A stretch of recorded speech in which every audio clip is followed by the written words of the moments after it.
Selfie dito, selfie doon. Tuluyan na nga lumaganap ang pagkuha ng sariling larawan gamit ang camera ng cellphone, digicam at DSLR hanggang sa maipost ito sa mga social networking sites.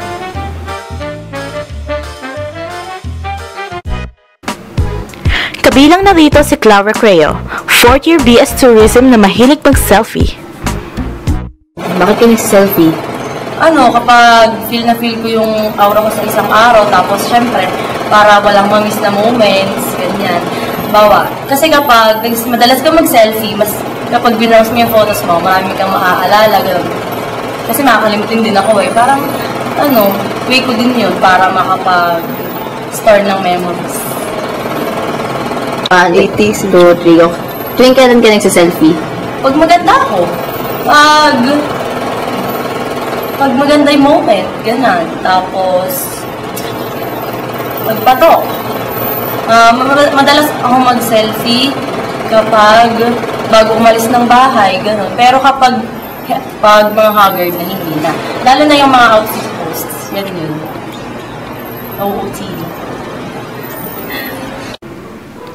Ayon naman sa mga psychologists, maaaring ang sobrang pagsaselfie ay isang indikasyon ng narsisismo.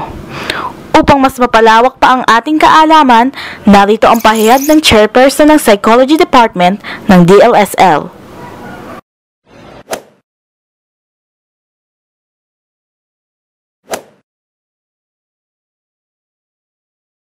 Ano po yung pananaw niyo po sa selfie? Actually, ang selfie, this is the act of taking your own picture and trying to download this in social network media like Facebook, Twitter, Instagram, or any form of technology. You try to take picture holding your own camera, then you try to make some posing or smiles, or try to take any body part, or you would like to show off. That is selfie.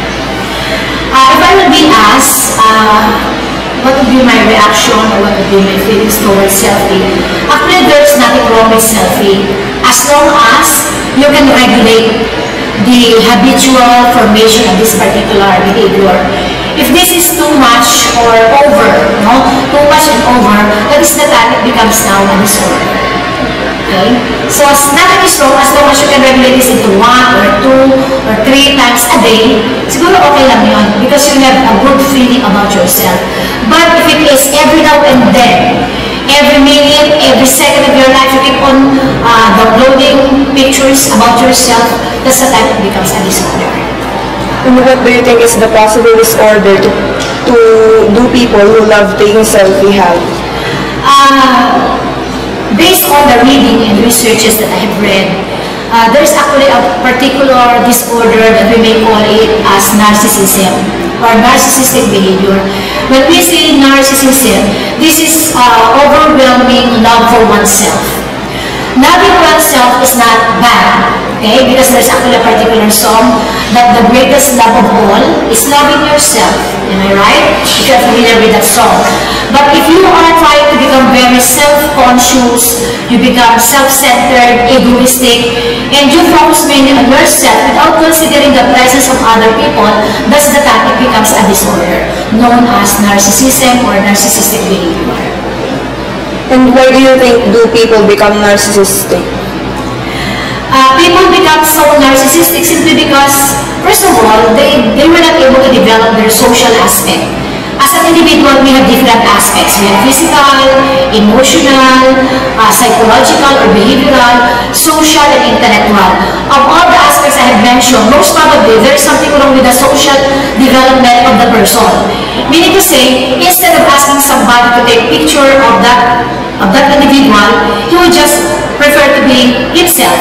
In other words, it is very obvious that she would be falling short of having friends, not asking somebody, not trusting somebody. Well, in fact, it's nice to have a feeling that somebody, a classmate, a friend, will be getting your own picture. That's nice, di ba?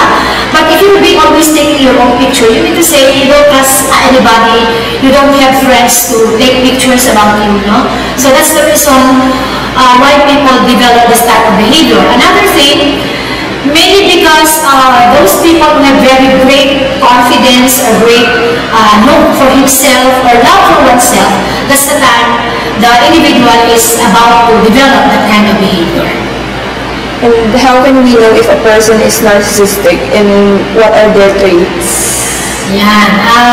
Very obvious, every time the people is antisocial, he doesn't go along well with people, he encountered problems in dealing or interacting with people,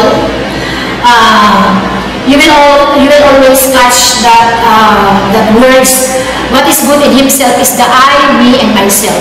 I, me, and myself. She tends not to mention you, they, other people, no? Which we also really need to utter those words. Because the presence of people are also important. Sabi nga natin in a saying that man by nature is a social being. So we have to interact, we have to relate, and we have to deal with people. So asking somebody to take your picture is already a social interaction. But if you don't ask people, no, I just do it myself, I just get my picture, without trying to focus on if it is a good shot or a nice shot, just what is important that you are satisfied getting your own picture. Okay? So that's what I view about selfie. Is it possible to cure narcissistic personality disorder? If yes, how? Definitely yes, we can overcome being selfie. Kasi being selfish is also being selfish. You not just SH. Diba selfie, you spell it as SALFIE. No? Ibig sabihin, you take your own pictures, which is actually nearer to the word selfish. No? Because your tendency is to focus mainly on yourself. So what you have to do, siguro, you can read some books about selfie and try to understand the bad effects of selfie. That's my first suggestion. Try to read research, try to read books or internet paragraph or writings or comment about selfie and try to understand what will be the effect upon you as an individual. Second, you learn to socialize. You learn to, actually I admire this photo op. Are you familiar with the photo op? You wear hats, you wear masks with people, that's not selfie. Upon looking at them, there's a tendency to become happy, to enjoy in the company of others. That's what I like. Instead of you yourself alone, parang you look as if you are alone in this world, nobody to take care or to take pictures, no? Parang nobody there or you don't care at all. No? Another one, I think we learned that also in general psychology, some of the disorders and what is narcissism. No? We can overcome that behavior simply by trying to understand how and why people behave as they do.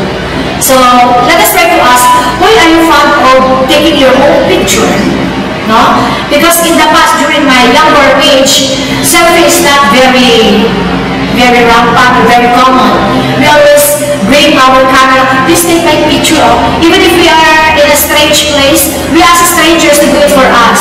But now, very common, very popular that you have to take a picture and download this in your network or other internet account.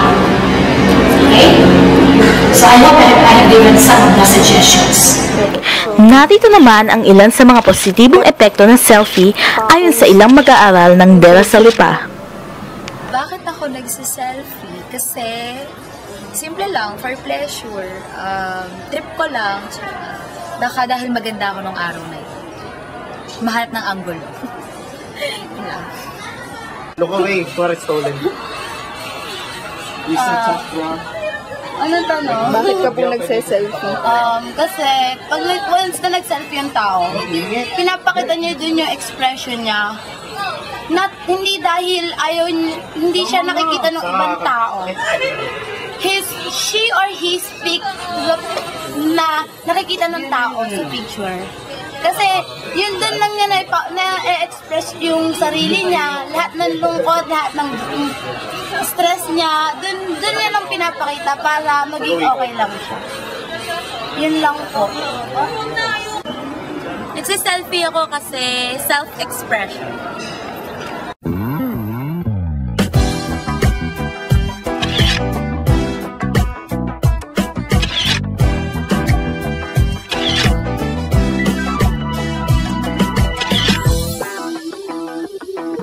ang selfie sa pagdaan ng panahon ay magiging parte na lang ng ating buhay o patuloy na magiging bahagi ng ating kultura.